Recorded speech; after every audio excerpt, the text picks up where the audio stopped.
joining us to talk Leafs hockey is our friend James Robert. James, I do have to say this. The reason I wanted to bring you on is when the very first time I went on your show, on your podcast, we gained a lot of new viewers on this show. Leafs fans, Eastern Canadians. I wanted to repay the favor. So thank you. But just tell our folks a little bit about where you're at and a little bit about Offside hockey, if you don't mind. Well, right now I'm sitting in Cole Harbour, Nova Scotia. Been doing Offside Hockey Talk since 2016. Started off the fact my wife always said, hey, you like to talk about hockey. Why don't you do something with it? So started just interviewing people, getting people on the show, of course, yourself included.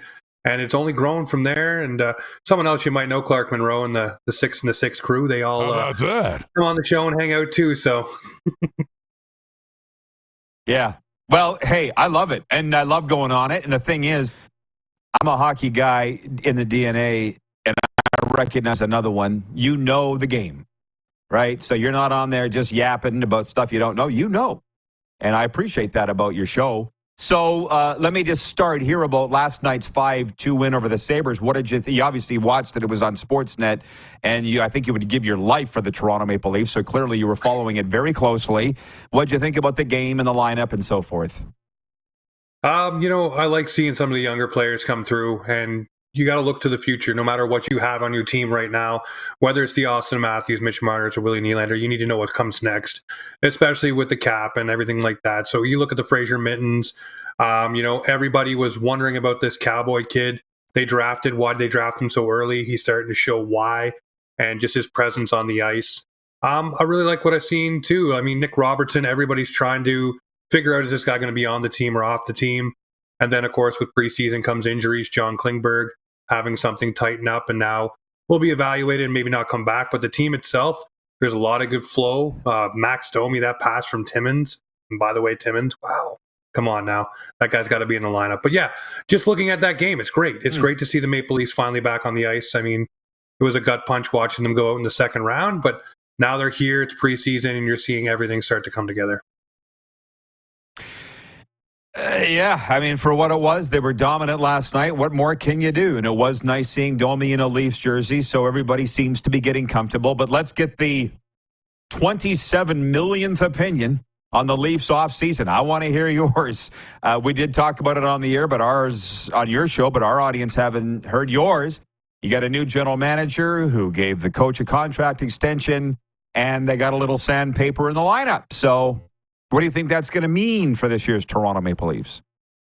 I think it means a lot. You look back at all the off seasons, what was every pundit's one thing that they stroke against the Maple Leafs? And it was the fact they never added any physicality.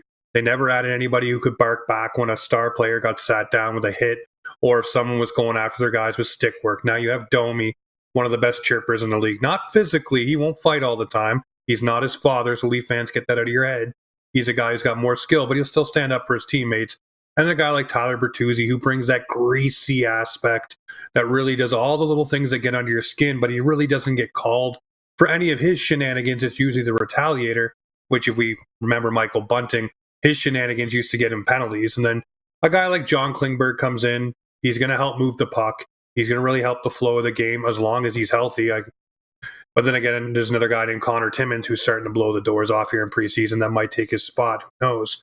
But then I also look at a guy like Ryan Reeves, and I cannot tell you enough how I think Austin Matthews sat down with Brad Treliving and said, we need someone like this to keep the flies off, much like when Matt Martin was here. And this guy will come in with a voice. He comes in with a presence. A lot of guys around the league that are the rats don't want to fight him. They don't want to deal with him. And he'll be there to protect Austin. He'll be there to protect Mitch and all the guys in the lineup that need a little bit of that oomph behind them. He will be there. And I'm loving it. And then some of the depth stuff they did, Benoit, and you look at Noah Gregor vying for a spot. It's everything this team needs, which is guys that hit, guys that fill a bottom six role with presence. And that's what they went and done this offseason. And then extending Sheldon Keefe. What are you going to do? Let a coach come in on a 1-year left deal and be a lame duck? No, you're going to extend them, see what you have. And the Maple Leafs department, well, they have a lot of deep pockets. So they paid Babcock for years to sit on the sidelines. If they have to pay Keefe to do the same thing, they will. But they want to see what they got under the hood with a new GM who may allow this guy to actually coach and do the things he wants. Because I firmly believe last year when he called out his players, Kyle Dubas told him to walk it back. and he had to in the media and do all that stuff. I think this year there'll be a lot more accountability for this team. I'm just checking in from the audience from D4 Sports Cards. Says London Knights crew, go strong. From Moosehead84 says James is the best Leafs podcaster out there. Let's go Offside Hockey Talk. Allie in Texas writes in. She says, it's a good podcast. I listened to it a few weeks ago. So hey, it's not just me. Everybody noticed this is a good podcast. There you go, James. Don't let it go to your head. But when you use that, I say that jokingly. When you said the term "keep the flies off," I was like, there you go. Haven't heard that term for quite a while, and I like it. I like it a lot. You and I did have a good back and forth about, Ryan Reeves with past teams when the going didn't get tough. When it got elite, he wasn't in the lineup. Because we expect this team to go deep, right? Don't we all? We do, yep. This is supposed to be their year. Finish this sentence for me. The Leafs will get to the Stanley Cup final if blank. It's the old adage, if your stars play the way they're supposed to and do all the things that you watch all of these other teams that go to the Stanley Cup final. You look at Vegas, you look at Tampa, Colorado, all of their big names stepped up in big time situations and played big minutes, but you also found a few guys for depth scoring. And I think the Maple Leafs have that now. You look at the things they've added to this lineup. You could put Domi anywhere, Bertuzzi anywhere. Nyes with a full season will look good. Calle Jarnkrok is a player that a lot of people have on a block right now, but he's a guy who scored you 20 goals and can be pushed down your lineup and actually play on a third line and still give you some depth scoring. But if the Leafs are to win the Cup, it's got to be on the backs of the guys you pay the $11 million plus to do the job, and that's Matthews, Marner, and John Tavares, and soon to be, I think, Willie Nylander as well. See if you can wrap this up in a minute. Jamie from Cole Harbour writes in and says, what about Ryan O'Reilly saying about the team not going out for team dinners? And it seems it's only Marner and Matthews in the spotlight in Toronto. Will that hurt the morale and chemistry? I didn't know he said that. What are your thoughts on that? It will not hurt the morale and chemistry. You look at Luke Schenn last year in the playoffs, took all the guys out to steakhouses, organized dinners. It just seemed like they didn't have that locker room guy to do those things. And what has Ryan Reeves been preaching since he's got here? I'm going to drag all the guys out. I'm going to be organizing all the stuff. Everybody's going to be together on the road and not in their hotel rooms. And if you are in your room, I'm going to drag them out and make sure they come and hang out with everybody. So that will build the morale. That'll build the camaraderie.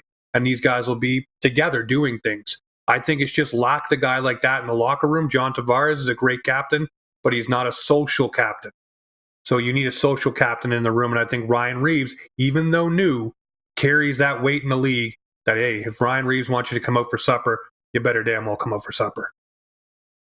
It's a very delicate situation, who gets the C or who are your leaders, but it sure is fun to talk about. Well, James, we've reached the end of our time here. Ted in Red Deer says, James Roberts, awesome talk. Too bad it's about the Leafs. I'm sure you get the Leafs hate all the time. Now, James, keep on rocking in the free world, brother. And I just want you to know that it's noticed that the job that you're doing, man. Thanks for coming on today. I appreciate it. Look forward to coming back sometime.